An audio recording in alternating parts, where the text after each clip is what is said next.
Praise the lord. Good morning. સવારની સલામ. પ્રભુ ઈસુ તમને આશીર્વાદ આપો. હાલેલુયા.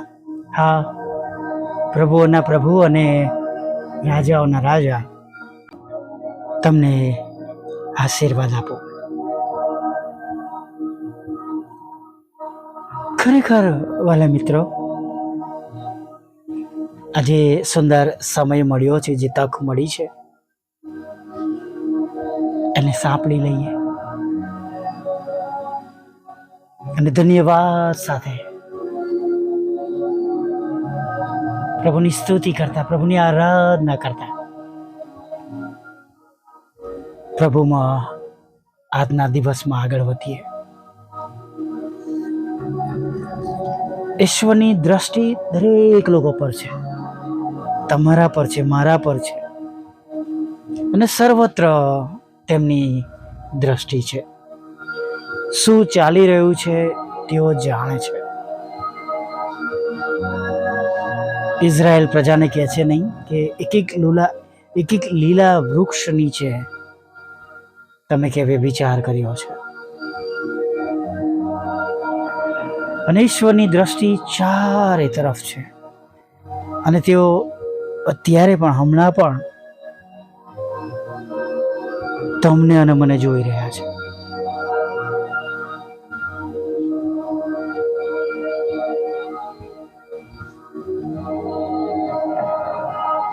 ગીત શાસ્ત્રમાં આપણે વાંચીએ છીએ નહીં, જેને યહોવા અન્યાયી ગણતા નથી ને જેનામાં કંઈ કપટ નથી તે માણસને ધન્ય છે.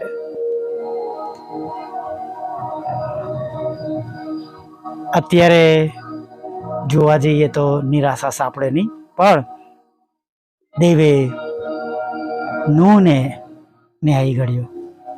તેમણે ઇબ્રાહીમને બોલાવ્યા. હાલેલુયા. Praise the lord. પ્રભુ બધું જાણે છે, તમારા વિશે અને મારા વિશે.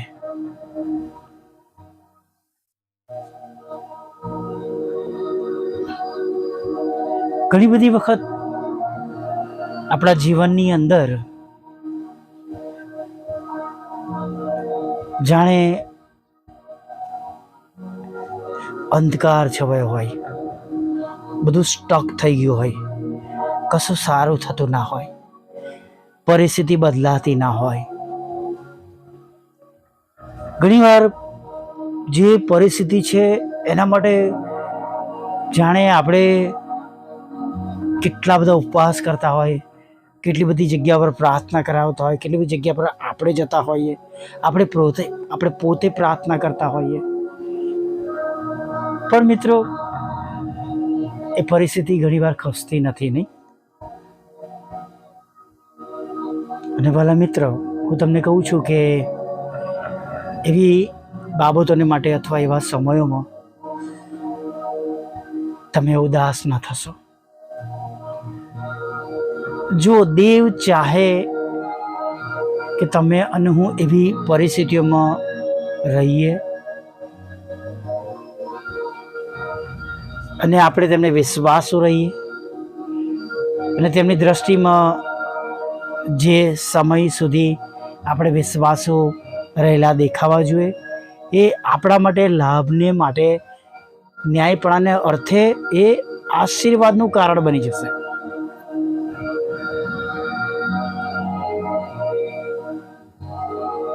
ઇબ્રાહીમ પણ એક વખત હતાશ થઈને કહે છે નહીં કે પ્રભુ અમારા ઘરનો કારભાર ચલાવનાર,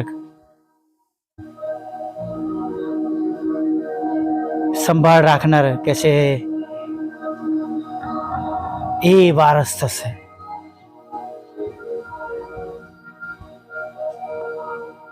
પણ દેવ એને કહે છે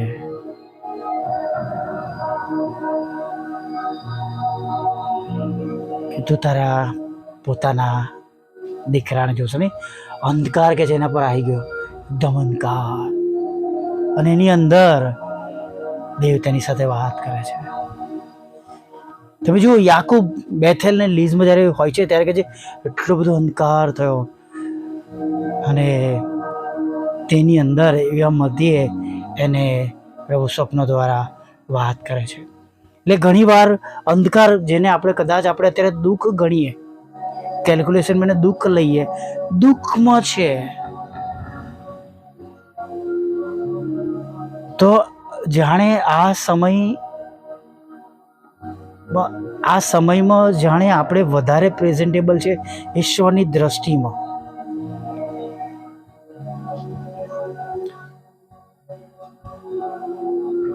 કેમ કે ત્યારબાદ આપણે એવા આશીર્વાદો જોવાના છે કે જેની તમે અને હું કલ્પના કરી શકવાના નથી.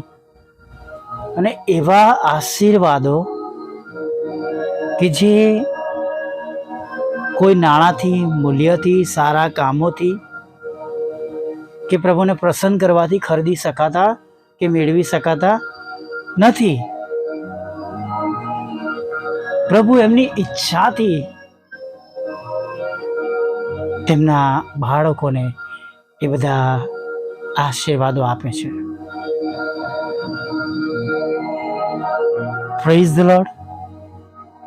જાણે એવી પરિસ્થિતિમાં પ્રભુ આપણે માટે જાણે ભવિષ્યના આગળના દરવાજાઓ ખુલ્લા કરતા હોય અને કમ્પલસરી જાણે આપણે એમાંથી પસાર થવાનું જ છે.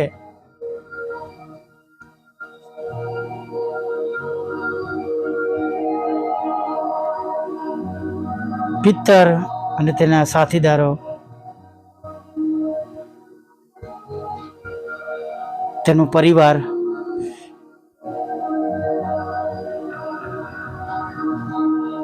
કે તેમના સાથી કર્મચારીઓ, જે કહીએ આપણે, બધા આખી રાત મહેનત કરીને થાકી ગયા હતા, પણ એક પણ માછલી તેમને મળી ન હતી. માછીમારોના જીવનમાં એવું બનતું હશે, પણ આ એક ખાસ દિવસ હતો, ખાસ સમય હતો, ખાસ રાત હતી. અને જાણે તમારા જીવનમાં પણ એક ખાસ આ દુઃખ છે, એક ખાસ સમસ્યામાંથી પ્રભુ તમને પસાર કરાવી રહ્યા છે અને જેમાં તમારે પ્રભુની સાથે જોડાયેલા રહેવાનું છે.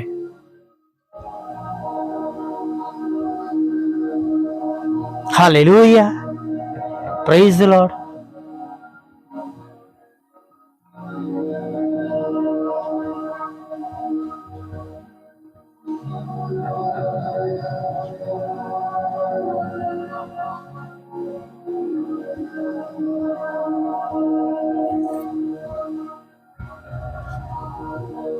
સવારમાં ઝાડો ધોતા સમયે પ્રભુ એમને કહે છે, તમારી ઝાડો ઊંડા પાણીમાં નાખો.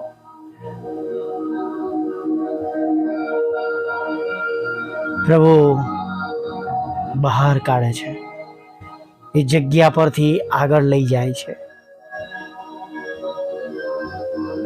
અને તમે જુઓ કે એટલી બધી માછલીઓ મળી. તેમણે તેમના ભાગ્યાઓ અને તેમના સાથીદારોને મદદ માટે બોલાવવા પડ્યા. ડબલ પોર્શનમાં આશીર્વાદ. બે હોડીઓ ભરાઈ ગઈ, ડૂબવા આવી હોડીઓ, જાળો ફાટવા આવી, ત્યાં સુધીની માછલીઓ તેમને મળી. પ્રભુ તો જાણતા હતા. 2 માછલી અને 5 રોટલીના સમયમાં પણ તેઓ જાણતા. તેઓ જોઈને જાણે કે છે કે તમે એમને ખાવાનું આપો. પ્રભુ બધું જ જાણતા હતા. લાજરસના સમયમાં પણ તમે જુઓ, તેઓ ત્યાં જવાનું કહે છે કે આપણે બીજે જઈએ, પણ એક સાચા સમય પર જ્યારે જાય છે ત્યારે ત્યાં આગળ જાણે આપણને લાગતું કે બધું લેટ થઈ રહ્યું છે, ડિલે થઈ રહ્યું છે, પણ એ ડિલે નથી વાલા મિત્રો, બધું સમય પર છે. પ્રભુની ઈચ્છા સુધી અમુક સમયમાં, અમુક દુઃખમાં, અમુક તકલીફમાં તમારે અને મારે રહેવાનું છે. ઘણીવાર પ્રભુ આપણને અંધકારમાં રાખીને પણ ઘણું બધું શીખવાડે છે, યોજના બતાવે છે અને આપણને તૈયાર કરે છે. હાલેલુયા. આવો આપણે એક નાની પ્રાર્થના સાથે દિવસની શરૂઆત કરીએ. ભલા પ્રભુ, અમે તમારી સ્તુતિ કરીએ છીએ અને અમે તમારો પુષ્કળ આભાર માનીએ છીએ પ્રભુ. ઘણી બધી વખત પ્રભુ અમે તમારા બાળકો તરીકે પ્રભુ અમારા દુઃખોને જઈને, હા પ્રભુ, અમારા દુઃખોને જોઈને પ્રભુ અમે બી જઈએ છીએ, ગભરાઈએ છીએ, હતાશ થાય છે, નિરાશ થાય છે, ચિંતાઓમાં આવી જઈએ છીએ. પણ પ્રભુ, તમે એવા સમયમાં પણ અમારા માટે બધું સારું, સર્વશ્રેષ્ઠ કરી શકો છો. તેના માટે પ્રભુ અમે તમારી સ્તુતિ કરીએ છીએ. હા પ્રભુઓના પ્રભુ અને રાજાઓના રાજા, એ સમજવાને માટે અમને સર્વને તમે જ્ઞાન, બુદ્ધિ અને ડાપણ આપો. તમારા દરેક એવા દુઃખી લોકો જેઓ દુઃખના અંધારામાં ચાલી રહ્યા છે, જીવી રહ્યા છે, નિરાશ છે, હતાશ છે, ચિંતિત છે પ્રભુ, તમે બધા પર તમારી કૃપા વર્ષાવો પ્રભુ. પ્રભુ, તમે જે જગતનું અજવાળું છો પ્રભુ, તમે પ્રભુ તેમના જીવનમાં પ્રવેશ કરો પ્રભુ. તમે તેમના પર અધિકાર લો પ્રભુ. અમે પ્રભુ તમારા બાળકો છે, તમારા લોહીમાં ખરદેલા છે, માટે પ્રભુ પ્રાર્થના કરીએ છીએ પ્રભુ, તમારી કૃપા, તમારી દયા અમારા સર્વ પર ને વિશેષ પ્રભુ જે દુઃખીજનો છે, અંધકારમાં જીવી રહ્યા છે, દરેક પર તમારી કૃપા થવા દો. હા પ્રભુ, જગતના અંધકારમાંથી પણ તમારા બાળકોને બચાવજો, વ્યસનોમાંથી, વ્યભિચારમાંથી, દારૂ, જુગાર, ખોટી લતમાંથી પ્રભુ, ખોટા નિર્ણયો કરીને પ્રભુ, ભોળવાઈને પ્રભુ, ભરમાઈને પ્રભુ, છેતરાઈને પ્રભુ, જેઓ દુઃખમાં, અંધકારમાં ઉતરી ગયા છે, ખોટા નિર્ણયો કે ફેસલાના કારણે પ્રભુ જેઓ મુશ્કેલીઓમાં છે, પ્રભુ તમે તો માફ કરનાર પ્રભુ છો, દયા કરનાર પ્રભુ છો, કૃપાળુ પ્રભુ છો. ત્યારે અમે પ્રાર્થના કરીએ છીએ એવા લોકોનું પણ પ્રભુ તમે રક્ષણ કરજો પ્રભુ, બચાવજો, નાશમાં જતા બચાવી લેજો, શુદ્ધ કરો, પવિત્ર કરો પ્રભુ. આ સમયમાં તમે જ્યારે આવનાર છો પ્રભુ, ત્યારે ખાસ પ્રાર્થના કરીએ છીએ પ્રભુ, તમે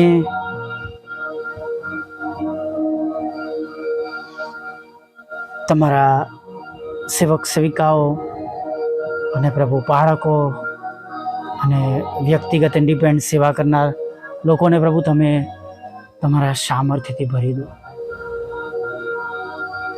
પ્રભુ. એક સમય પ્રભુ અત્યારે એવો પણ ચાલી રહ્યો છે પ્રભુ, તમારા લોકોને એક થવા દેવામાં આવતા નથી, બીવડાવવામાં પણ આવી રહ્યા છે, મારવામાં આવી રહ્યા છે, હેરાન કરવામાં આવી રહ્યા છે પ્રભુ. તમારા લોહીમાં ખરદેલા બાળકો પ્રભુ એક મન અને એક જૂથના થઈ શકતા નથી, અંદર અંદર વેર ઝેર છે પ્રભુ.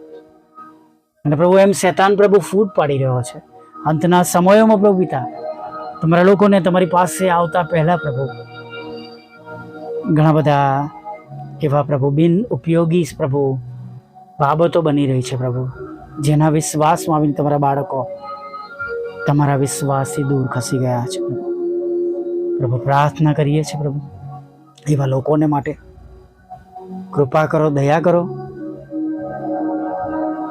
અને પ્રભુ તમારા સેવક સેવિકાની સેવાઓ દ્વારા હજારો લાખો આત્મા આજે જીતી શકીએ પ્રભુ, એવું તમે થવા દેજો પ્રભુ. પ્રભુ અમારી સેવાઓ તમને દેખાય પ્રભુ, માણસોને ખુશ કરવાના માટેની નહીં પ્રભુ, કે માણસોથી પ્રભુ પ્રશંસા પામવાને માટેની અમારી સેવાઓ નહીં, પણ પ્રભુ આત્મા જીતનારી પ્રભુ પિતા સેવાઓ અમારી બની જાય એવું તમે થવા દેજો પ્રભુ. એને માટેની બધી સગવડો તમારા સેવક સેવિકાઓને આપજો પ્રભુ. ઘણી ફસલ છે, મજૂરો થોડા છે પ્રભુ, હજી વધારે લોકોનો ભાગ કરો પ્રભુ. માદાઓને સાજા કરજો પ્રભુ. જેઓ લડાઈ ઝઘડા કોર્ટ કેસ એફઆઈઆરમાં ફસાયા છે તેમાંથી તેમને બહાર કાઢજો. નાણાંનો આશીર્વાદ આપજો, મકાનનો લોનનો આશીર્વાદ આપજો, જોબનો આશીર્વાદ આપજો. જોબ છૂટી ગઈ છે, નવી જોબ આપજો પ્રભુ પિતા. હા પ્રભુ, લગ્નનો આશીર્વાદ આપજો, બાળકધનનો આશીર્વાદ આપજો, વિદેશ સેવાના માર્ગો ખુલ્લા કરજો, ભણવા માટે, નોકરી કરવા માટે, હંમેશાના માટે રહેવા જવાના રસ્તાઓ ખોલજો. દીદી પરીક્ષામાં પાસ કરજો, આઈએલટીએસના બેન્ડ આપજો પ્રભુ પિતા. લગ્નનો આશીર્વાદ આપજો, બાળકધનનો આશીર્વાદ આપજો પ્રભુ પિતા. તેમના આવકના રસ્તાઓને ખુલ્લા કરજો પ્રભુ પિતા. વિધુરો, વિધવા બહેનો, અનાથોની સાથે રહેજો. મનબુદ્ધિના લોકો, માનસિક રોગીઓ, વિકલાંગોની સાથે રહેજો પ્રભુ પિતા. અમારી પણ જે બે બાબતો તમારે રજૂ કરી છે પ્રભુ, એને તમે માન્ય કરજો પ્રભુ. દરેક ઘૂંટણ અમે દરેક જીભું કરો, તમે દેવના દીકરા છો પ્રભુ, એવું તમે થવા દેજો પ્રભુ. નદીની પાસે રોપેલા ઝાડ જેવા કરો પ્રભુ પિતા. ઉછીનો આપનાર બનાવો પ્રભુ પિતા. અને પ્રભુ શિર બનાવો તમારા બાળકોની બી પ્રાર્થના કરી. દિવસની બધી જરૂરિયાત પૂરી પાડજો. ખોરાક, વસ્ત્ર, અન્ન પણ આપજો. નાના મોટા પાપ ગુનાઓ માફ કરજો. અને સાંજે આભાર માની લીલાઓ માગતા પ્રભુ ઈસુમાં સાંભળો દેવ બાપ માન્ય કરજો. આમીન, આમીન, આમીન.